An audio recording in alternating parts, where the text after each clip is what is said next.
Hi, counseling students. Today we are going to enter into a new segment of the class, and we're going to start moving from talking about general things that are applicable to all different types of counseling to the specific counseling theories and methods. And we're going to start off with psychoanalytic theory, which probably surprises some people, thinking that, do we really even do that anymore? Does anybody use psychoanalysis anymore? And the answer is yes. There are people, I think I've mentioned this before, especially on the East and West Coasts, that are trained in psychoanalysis, and there are schools that you can go to, you can attend to learn to be a psychoanalyst. Some of those people have master's degrees and then go to psychoanalytic school. Others are psychiatrists. It just depends. But then for the rest of us, some of us kind of dip and dabble into psychoanalytic theory. There are some techniques, some methods we use.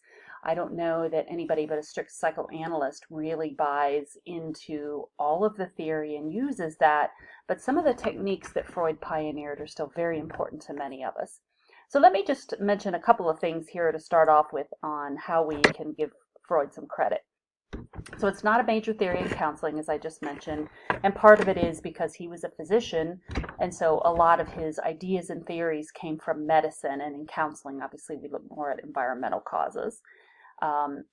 It involves frequent long-term therapy, so people who go for psychoanalysis generally go 3 to 5 times a week for like 5 to 7 years, a very long time. Now we know that modern insurance companies aren't going to pay for that, and most people really don't need to do that kind of deep-seated personality work. So most people 6 to 8 sessions, or if there are other problems, a longer term, but certainly not 5 to 7 years. It's also not a major theory because of its focus on psychopathology.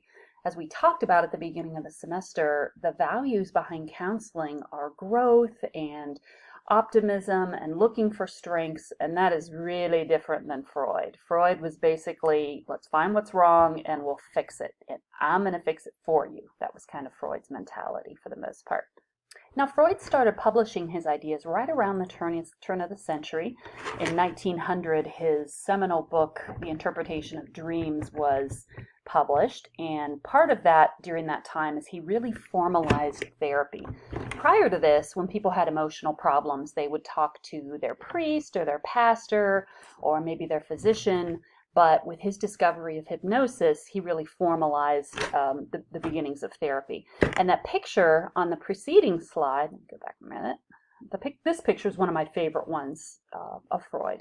It was taken not long before his death, and I believe this was taken at his home in London, and he was sitting there in his usual spot at the head of the couch.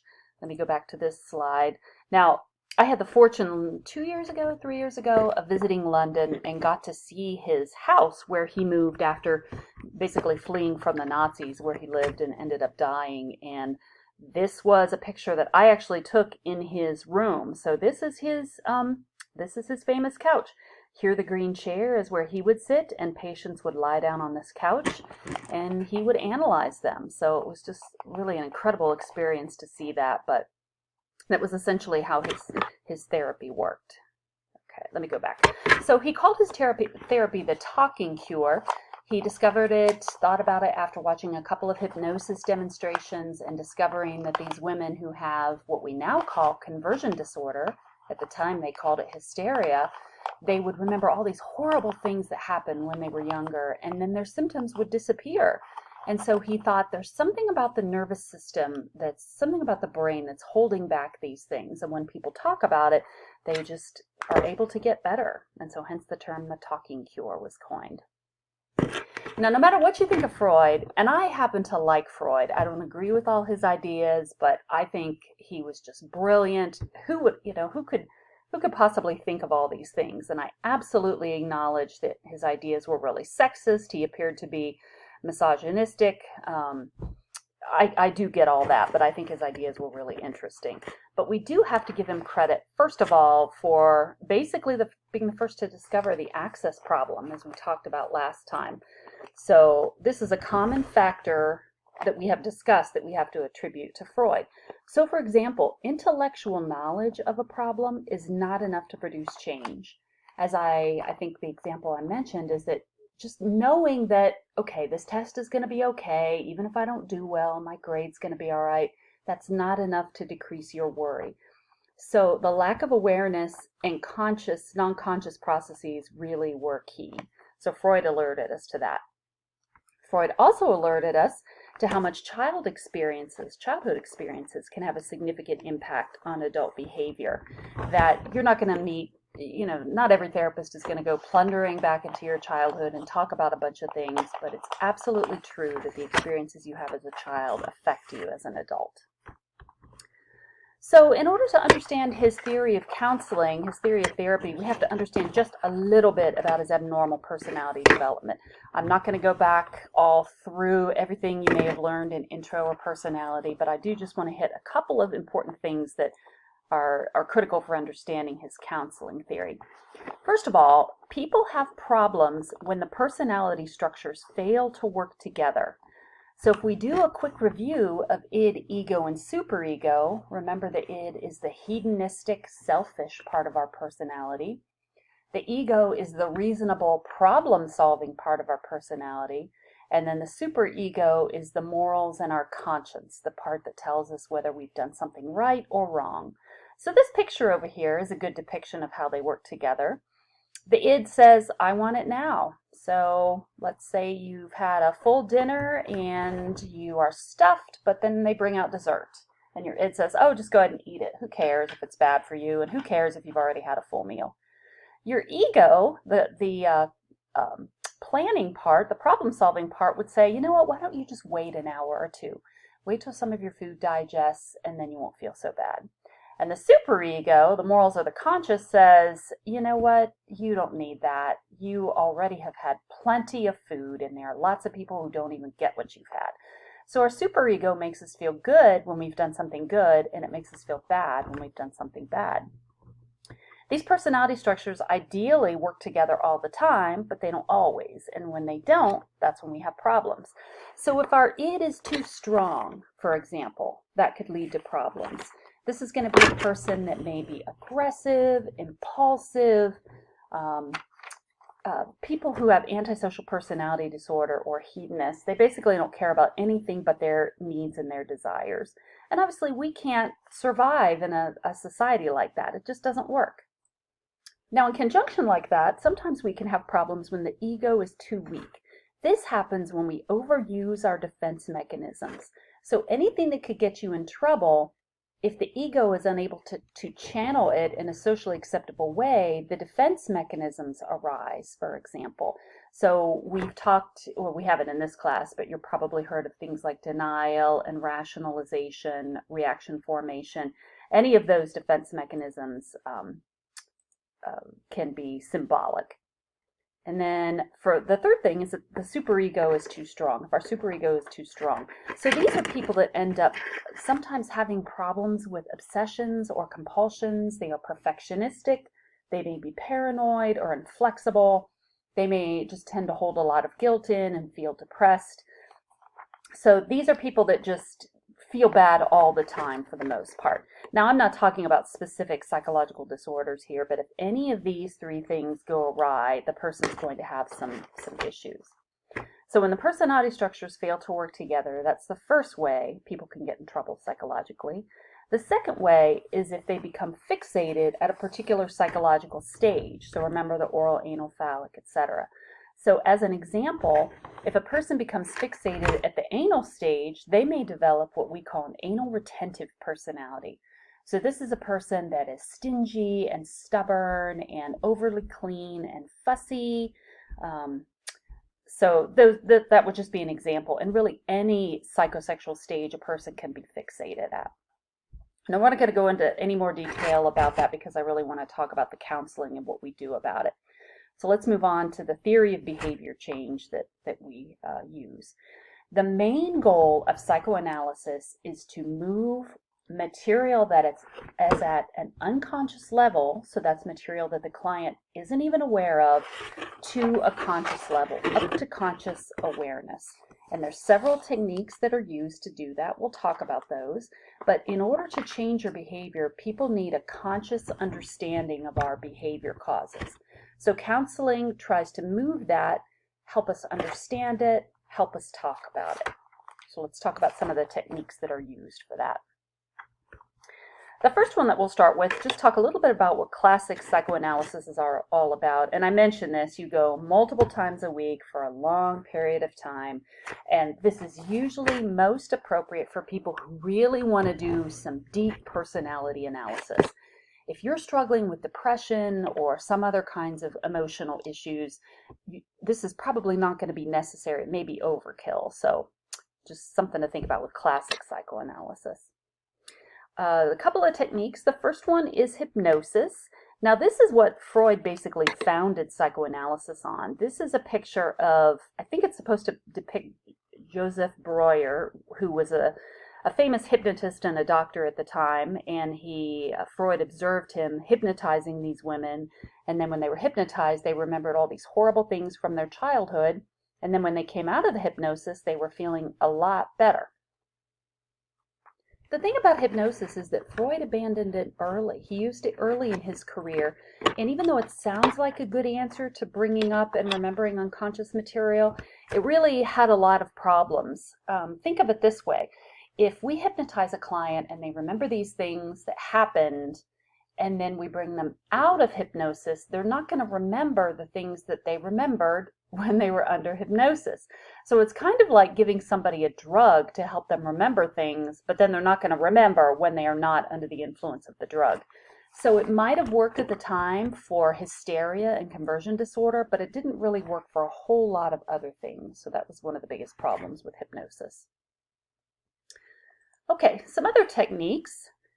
What worked better and is still working for lots of therapists is a technique called free association. So this is where we ask the client to speak whatever they think about, whatever comes to mind without censoring. One of the reasons that Freud used a couch is because that was necessary to allow clients free association. So let's put it this way. If I'm sitting right across from you and I'm asking you questions and you're answering them, so let's say we're doing a therapy session, you're the client, I'm the counselor, and you see my eyes start to shift, or I make a little grimace, or I squint, or I make some facial expression that you don't know how to interpret, you don't really know what it means, chances are really good that you're going to modify what you're saying.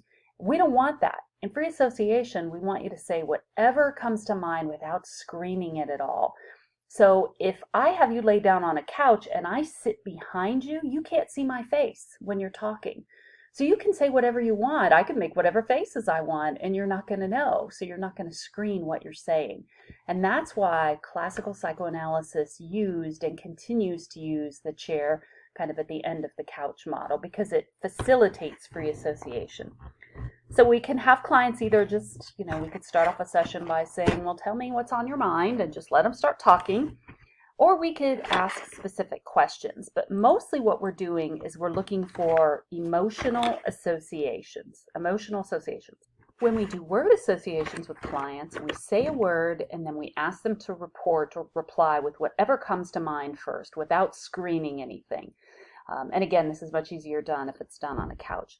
For example, we might say you don't need to see the clock, we might say to the client, mother. Okay, what's the first thing you think of with mother? And maybe the client will say love, maybe they'll say hatred. So what we're looking for are emotional associations. If, for example, the words are all negative, then that's something that we have to pay attention to. All right, so that's free association. So here's a silly cartoon. I use the Zen Freudian method. Neither one of us says anything for an hour. Obviously, that's not going to work very well. Okay, the hallmark of Freudian psychoanalysis is dream analysis. And dreams are something that Freud started doing, analyzing very early on and continued doing throughout his entire career. Probably it's how he's identified the most, is dream analysis. He believed that dreams were the royal road to the unconscious. And he felt that he, as the analyst, he as the expert, had the knowledge to be able to interpret your dreams based on the other things that he knew about you. And of course, because it was Freud and because he believed in the phallic stage and Oedipal kinds of phenomenon, for a lot of his interpretations, they involved either penis envy or castration anxiety. So obviously, real classical phallic kinds of symbols. But one of the things that modern psychoanalysts do, and they do this, is to help you interpret your own dreams, because no one has access to your psyche as well as you do. And dreams, there are some people who believe that dreams are just random neuronal firings. There are others who believe that dreams are representative of things. But no matter what, dreams are always made up of things in your psyche, things in your mental life. Well, no one has access to that except for you at the depth you do. So really nobody can interpret your dreams for you. You have to do that.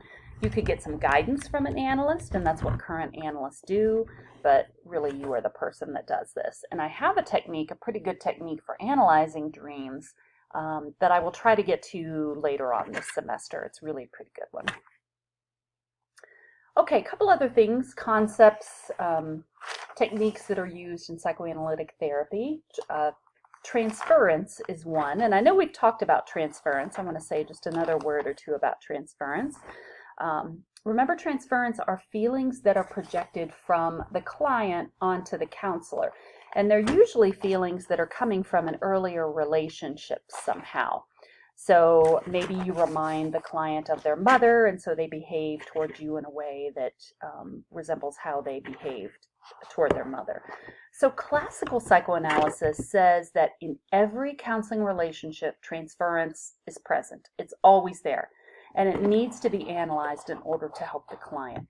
Sometimes it's really obvious, sometimes it's not. Modern therapists, some of them buy this and believe it and investigate it, others really don't. It just depends on your theoretical orientation. So just the thought of it, using transference to help the client, analyzing it, helping them figure out how to behave in a more appropriate way today is oftentimes useful.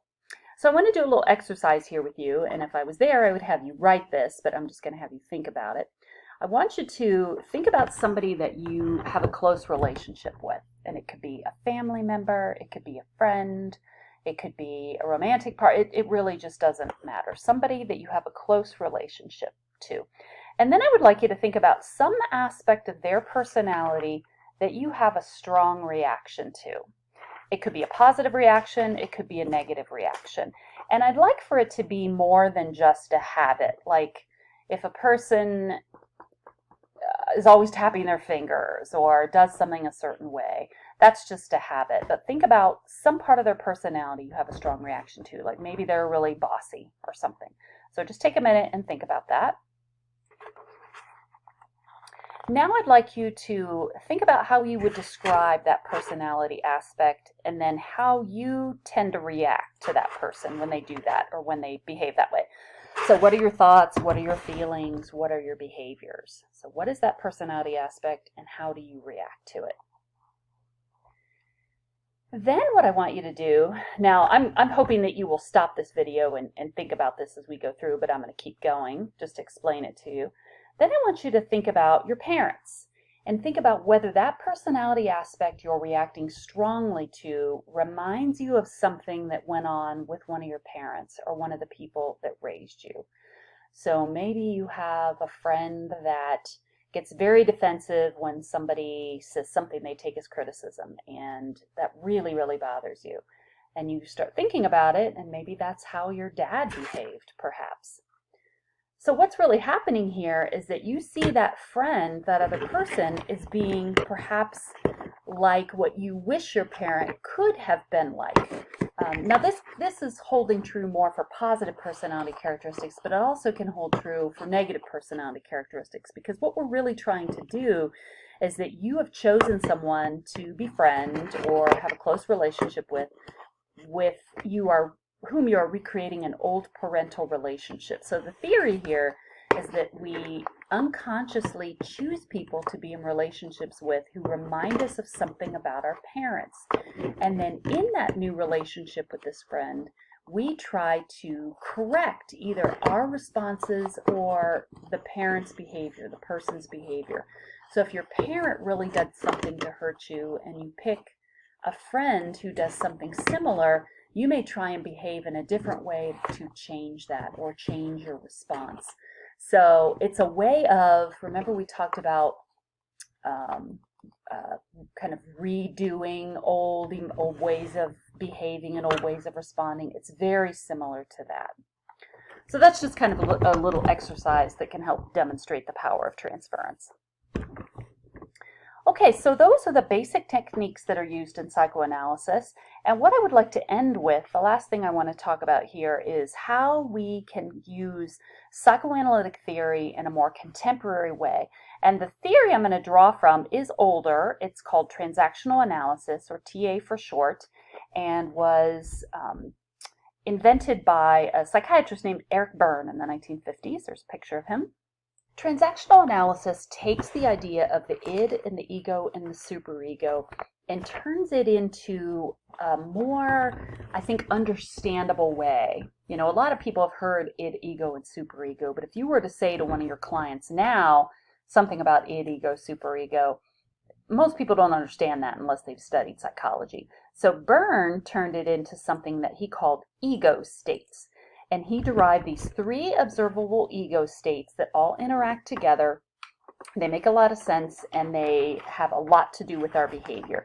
And I tend to, with clients, if I'm kind of conceptualizing them in terms of the id, ego, superego, I will use Berne's theory, this transactional analysis. And let me show you how here on the next slide. Okay, so we've got 3 observable states here, 3 observable personality states. He called them ego states, but I don't use the term ego with clients. The adult, the child, and the parent. So if you look at these things, they're going to make sense. So our child, and you've heard the term inner child, that's what this comes from. Our child is the part of our personality that's our emotional responses. Our adult is the part of our personality that's in charge of our behaviors. And then our parent is the part of our personality that's in charge of our thoughts, our cognitions. So let me go through these one at a time and explain a little bit more. So we'll start over here with the child. The childlike part of ourself is playful and creative. It really gives color to our bland adult life. It is pleasure-seeking. It is rebellious. So if you decide to play hooky from work and go on a quickie vacation with your friend, that's the child acting out. So it's playful, it needs love and affection, but the child also is childlike in terms of being hurt. So when your feelings are hurt, when you feel shame, when you feel loneliness, that's that hurt child behaving and letting you know that there's something that's needed there. It's vulnerable, needs love. And that is what what Freud would call the id, essentially. And then our adult, this is our realistic, logical part of our personality that deals with the real world, makes common sense kinds of decisions, is relatively unemotional, but too much of the adult is boring. So if you're caught up in paying your bills, working hours, getting to school, getting your schoolwork done, you're really kind of losing track of other parts of your personality. You're too much in your head, in other words.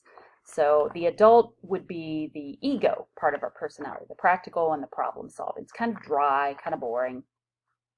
And then the parent part of our personality, this is the part that expresses values and morals for us. And it's often in terms of negative self-talk. So for example, if you decide to go out with your friends tonight instead of study, and then you feel guilty about that, oh, I should have stayed home and worked on my homework, done my studying, that's the parent speaking to you. So this parent can be either critical or it can be nurturing. So it would be critical if it basically, this is a part of you that scolds yourself for having fun and doing something like that. And then it can be nurturing if the child is hurt. So you're parenting your own child, basically. If the child part of you is hurt and the parent comes in and talks, essentially you say to yourself, it's okay, I need to forgive myself, it's going to be all right. So the parent can really take on one of 2 roles. It can be critical and judgmental, or nurturing and empathic.